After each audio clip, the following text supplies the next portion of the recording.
A long time ago, in the ancient world of Greece, there lived many gods and heroes who were renowned for their strength and power. Some of them were born from the mighty Zeus, the king of the gods, while others were blessed by him or other deities. They all had their adventures and challenges, but they also had something in common. They were the strongest males in Greek mythology. One of them was Hercules, the son of Zeus, and a mortal woman named Alcmene.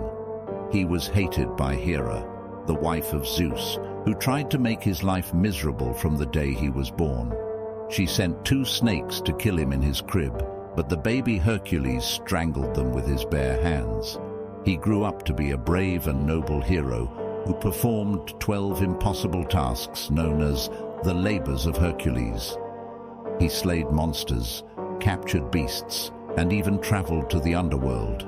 He was so strong that he could lift the sky on his shoulders, and so brave that he did not fear death.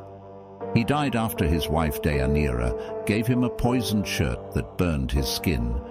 He then asked to be burned on a funeral pyre, and his immortal soul ascended to Mount Olympus, where he was welcomed by the gods as one of them.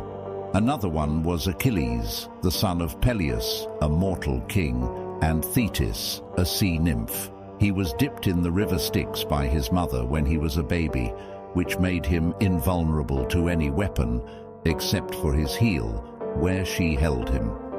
He became the greatest warrior of the Greeks during the Trojan War, a 10-year siege of the city of Troy by the Greeks. He killed many Trojans with his spear and sword, including their champion Hector, whom he dragged around the walls of Troy. He was swift and agile, as he could outrun any man or horse. He died when Paris, a Trojan prince, shot an arrow at his heel, guided by Apollo, the god of archery. His body was burned on a funeral pyre, and his ashes were placed in a golden urn. A third one was Theseus, the son of Aegeus, a mortal king of Athens, and Aethra, a mortal princess. He was raised by his mother in Troezen until he was old enough to go to Athens and claim his father's throne. On his way there, he encountered many dangers and enemies, such as bandits, giants, and wild animals. He defeated them all with his strength and cunning, earning himself a reputation as a hero. He also killed the Minotaur, a half-man, half-bull creature that lived in the labyrinth of Crete.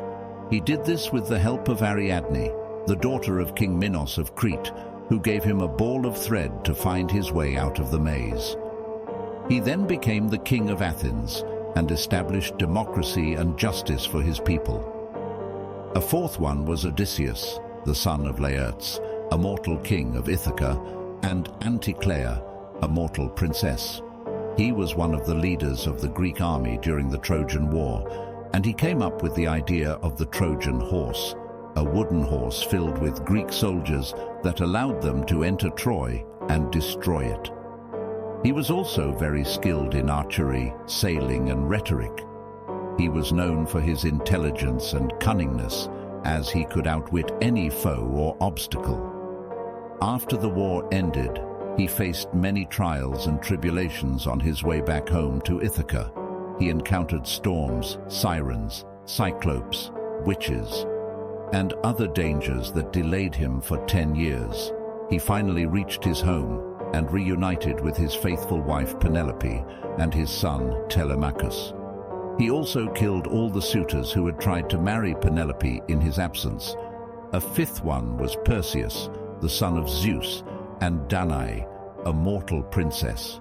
He was sent by King Polydectes of Seriphos to kill Medusa, a gorgon who had snakes for hair and could turn anyone who looked at her into stone. He did this with the help of Athena, the goddess of wisdom, who gave him a shield that reflected Medusa's image.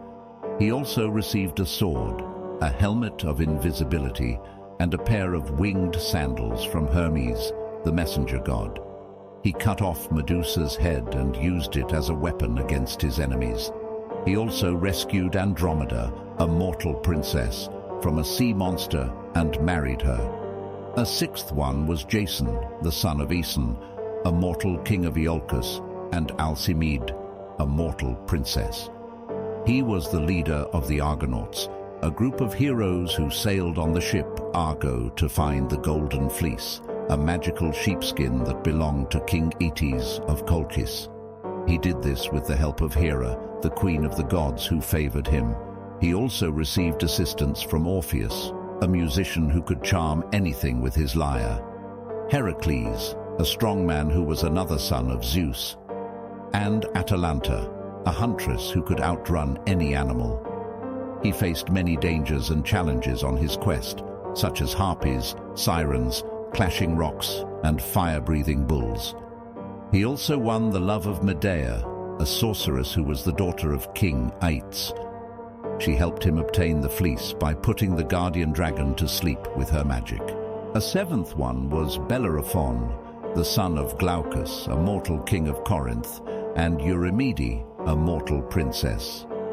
He was the rider of Pegasus, a winged horse that sprang from the blood of Medusa. He tamed Pegasus with the help of Athena, who gave him a golden bridle. He also received a spear from Poseidon, the god of the sea.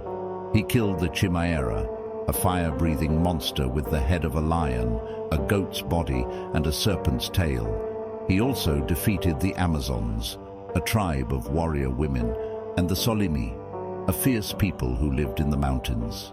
He became arrogant and tried to fly to Mount Olympus, but Zeus sent a gadfly to sting Pegasus and make him buck Bellerophon off his back. He fell to earth and lived in misery for the rest of his days.